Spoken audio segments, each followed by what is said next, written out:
Maharashtra police भरती संदर्भात आत्ताच्या क्षणाची अत्यंत महत्त्वाची बातमी। पोलीस होण्यास इच्छुक असलेल्या हजारो उमेदवारांना दिलासा देणारा निर्णय शासन घेणार असल्याची माहिती आहे। यानुसार पोलीस भरती प्रक्रियेत मोठा बदल होण्याची शक्यता आहे। पोलीस भरती प्रक्रियेतील शारीरिक चाचणीसाठी 2 प्रकार मैदानी चाचणीतून वगळण्यात येणार असल्याची खात्रीलायक सूत्रांचे म्हणणे आहे। तर या पोलीस भरतीच्या मैदानी चाचणीतील कोणकोणते प्रकार बदलणार असून मैदानी चाचणी घेण्यात येणार आहेत, त्यामुळे पोलीस भरतीसाठी इच्छुक असलेल्या हजारो उमेदवारांना आता शारीरिक चाचणीसाठी कमी परिश्रम घ्यावे लागणार आहे। पोलीस होण्याचे स्वप्न पाहणाऱ्या उमेदवारांसाठी आनंदाची बातमी आहे। राज्यात लवकरच पोलीस भरती केली जाणार आहे, त्यामुळे जे उमेदवार या पदासाठी पात्र आणि इच्छुक आहेत त्यांनी परीक्षेच्या सर्व अटी शर्ती लक्षात घेऊन तयारी करायची आहे। तसेच डिसेंबर 2025 पर्यंत रिक्त होणारी पदे देखील या भरती अंतर्गत भरली जाणार आहेत।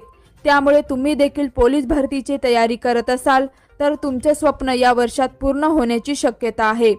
पोलीस भरतीसाठी प्रत्येक जिल्ह्यात हजारो उमेदवार अर्ज करतात, त्यामुळे ही भरती प्रक्रिया राबवताना आधी मैदानी चाचणी आणि नंतर लेखी परीक्षा घेण्यात येते। त्यामुळे हजारो उमेदवार दिलेल्या दिवशी मैदानी चाचणी देतात, त्यानंतर लेखी परीक्षा घेण्यात येते। मात्र शासनाने ही लांबलचक प्रक्रिया टाळण्यासाठी तसेच उमेदवारांना होणारा त्रास कमी करण्यासाठी महत्त्वाचे निर्णय घेणार असल्याचे सूत्रांचे म्हणणे आहे।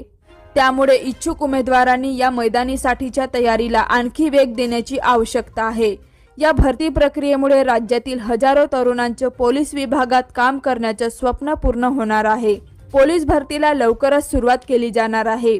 पोलीस भरतीसाठी उमेदवारांना काही पात्रता आणि निकषांची पूर्ती करावी लागते। यात शिक्षण आणि वयोमर्यादा अशा काही निकषांचा समावेश असतो।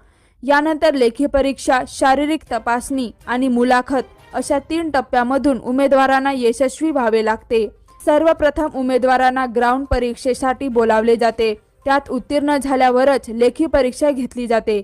त्यानंतर मुलाखतीचा टप्पा येतो। पोलीस भरतीसाठी तयारी करताना तरुणांना शारीरिक आणि मानसिक या दोन्ही अंगाने तंदुरुस्त असणे आवश्यक आहे।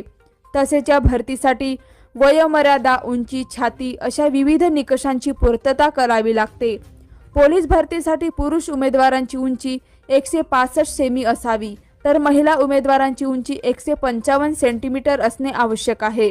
यासोबतच मैदानी चाचणीतील त्रासदायक आणि उमेदवारांना कठीण असलेली 2 प्रकार वगळण्यात येणार असल्याचे सूत्रांचे म्हणणे आहे। परंतु शासनाकडून अजूनपर्यंत निश्चित झालेले नाही। तरी पण शासनाने पोलीस भरतीमधील मैदानी चाचणीमध्ये हे बदल केल्यास उमेदवारांचा त्रास वाचणार असून पोलीस प्रशासनाचा वेळही वाचणार आहे। तर यावर तुमचं काय मत आहे कमेंटमध्ये नक्की कळवा।